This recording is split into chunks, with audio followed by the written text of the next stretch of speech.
I'm Mark Matsumoto and welcome to my Tokyo kitchen.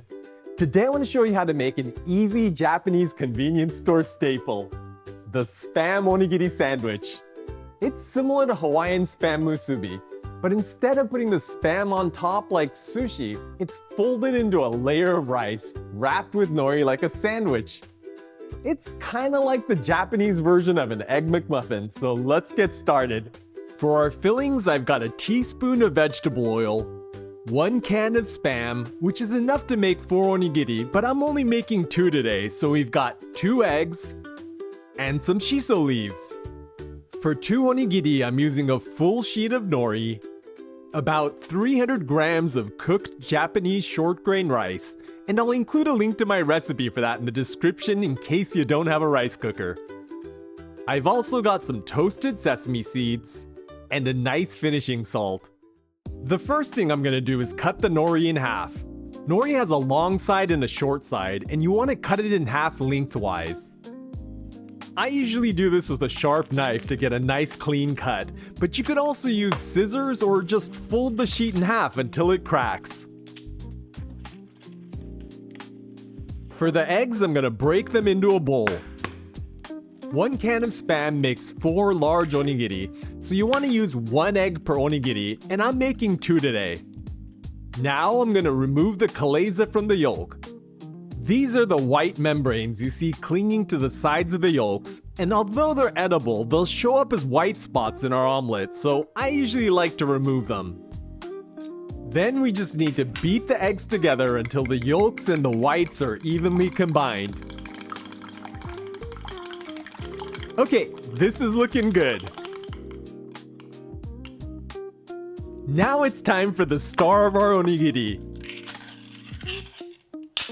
For Spam Musubi, you usually cut cross sections from the Spam, but that's not going to be big enough for our onigiri sandwich, so I'm going to start by trimming off the rounded ends. Then I'm going to lay it on its most stable side and cut the block of Spam into 4 even slices. I'm only going to use 2 of them today, so save the trimmings and the rest of the Spam for something else like instant ramen or Okinawan champuru. Next, we want to brown these in a pan by adding some oil and our slabs of Spam. This will take about 2 minutes. By pan frying the Spam, it not only improves its texture by giving it crispy edges, it also reduces that canned flavor that luncheon meats can have. Once it's generously browned on one side, flip the Spam over and brown the second side. By the way, I'm using a rectangular tamagoyaki pan for this, and you'll see why in a minute. Okay, this is looking good, so I'm going to transfer our crispy Spam out of the pan and turn down the heat to low. Then I'm going to use a paper towel to wipe out all of the excess oil from the pan. Now we can add our beaten eggs to the pan, and I'm going to scramble them for the first few seconds to get it cooked through faster. You want to stop mixing before the egg is fully set so the liquid egg fills in any gaps. Now I'm just going to let this cook until the egg is mostly set. Since I'm making 2 Spam onigiris today, I'm going to cut the egg in half using a spatula. Then I'm going to fold each sheet of egg in half. If you're using 4 eggs, you'll want to do this in 2 batches, and if you're only using 1 egg, you can fold the thinner sheets into quarters instead of cutting it. Okay, the egg's done, so let's get these onto the plate with the Spam.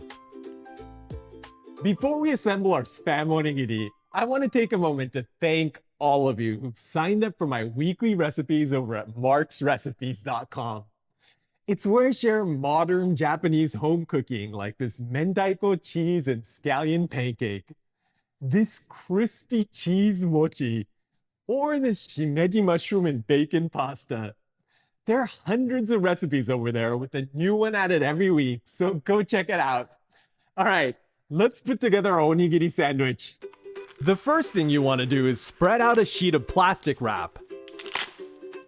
Then I'm going to place a sheet of nori on top of the wrap with the shiny surface of the nori facing down.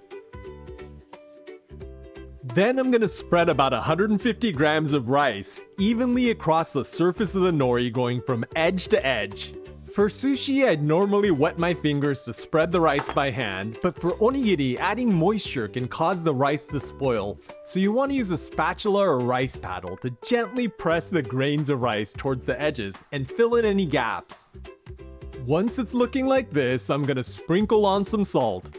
This will not only season the rice, it's also gonna help preserve it when you're packing this for lunch. Then I'm gonna sprinkle on a generous amount of toasted sesame seeds. This adds a nice texture while imparting a marvelous nutty aroma. Now I'm gonna lay down 2 shiso leaves with the tips pointing outwards for a pop of color and a refreshing contrast to the spam and eggs. Next, I'll layer on a crispy slab of spam on top of the shiso, and top that off with a sheet of egg. Then we just have to flip the flap of rice and nori up and over the fillings to make a sandwich, kinda like a taco. Use the wrap to give the spam onigiri a press, and then I'm gonna wrap it up tightly. This not only makes it transportable, it's also gonna help set the shape of the onigiri so it doesn't fall apart when you eat it. If you're planning to eat this right away, you can skip the plastic wrap and your rice is gonna be fluffier, but it's also gonna be a little harder to eat. The smell of that fried spam is amazing, so let's try this out. Itadakimasu. It makes it super easy to pick up because there's a nori on the outside, so you don't have the rice sticking to your fingers. I'm just gonna eat this like a taco. There's absolutely nothing fancy about this, but it doesn't need to be. It's salty, it's got umami, you've got the creamy egg. That shiso adds a nice, refreshing bite to it. And you've got those poppy, nutty sesame seeds in there. I know spam isn't everybody's cup of tea, so if it's not your thing, this onigiri sandwich could be made with any well-seasoned protein, so I hope you'll give it a try. Well, I've got some errands to run, but check out this playlist for all of my onigiri recipes, and I'll catch you in the next one.